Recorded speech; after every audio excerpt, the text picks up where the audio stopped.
Ассаламу алейкум, урматтуу туугандар. Дагы бир көйгөй менен бөлүшүп коеюн. Ушпагыла, жаман көрбөгүлө. Бирок акыйкат ушундай. Маркумду узатуу бул кыз узатуу эмес.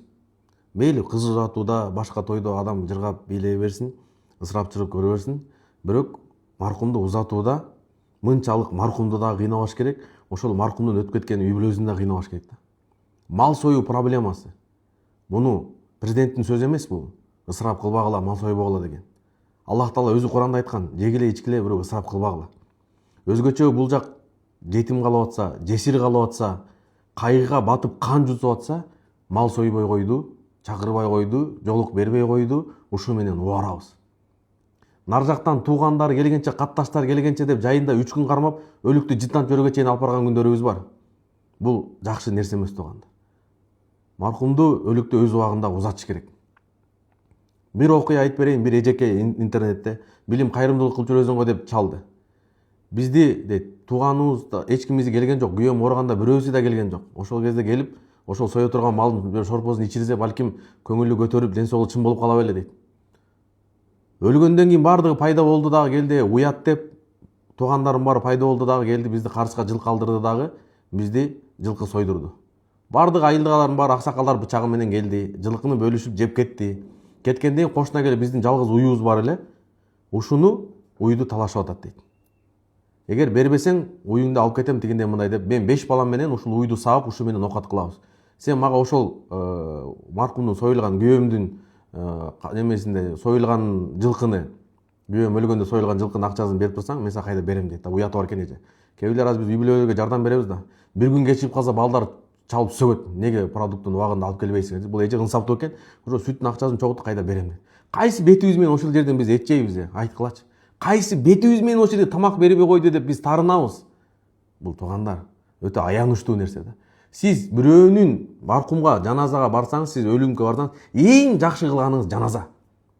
Бизде оштон бери таласка келет, дараты жок, жаназада тамеки чегип каткырып турат. Бул жакшылык кылган жок, бул наоборот, бул оор күнөө кылды бул наоборот.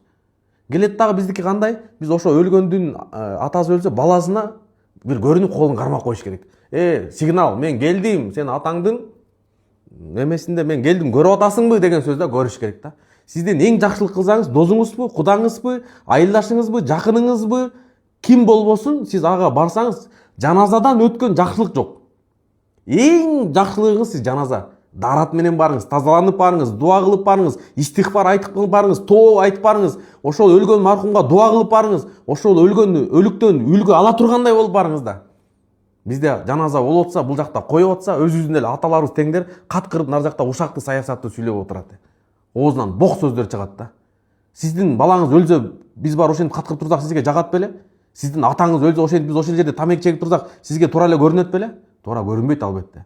Единственный жаназада уруксат берилген, суу жок болуп кала турган болсо, тайоо мал алыш керек. Жаназа болуп атат, мен даратым жок деп, жакта суу издеп жүрөт. Сизди деген 100 адам сизди дарат алып келет деп күтпөйт да. Сиздин эң жакшылыгыңыз, сыйласаңыз, жакшы өлүккө дагы ошол жака дагы жакшылыгыңыз жаназа. Мындан өткөн жакшылыгыңыз жок.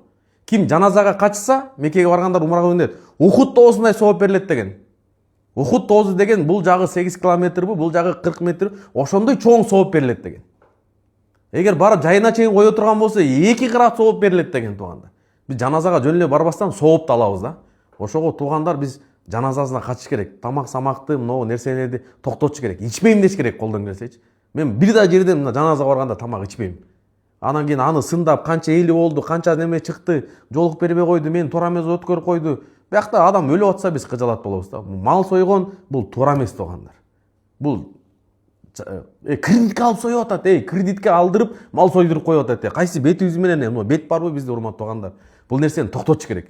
Сындаганды токтотуш керек. Тиги байкуш уялганынан соет. Элдер не деп айтат? Ошол айтпасын, ушулар жеп койбосун, ушулар сөз менен сындабасын, айылда ушундай интрига кылбасын деп айла жоктон соет аларчы туугандар. Болбосо сойгонго деле желаниясы жок. Ошого туугандар биз ошону сындап, мал союп, капа болуп, эт бербей койду деп капаланганды токтотуш керек да, жаназага жакшынакай болуп даярданып барыш керек туугандар. Ушундай.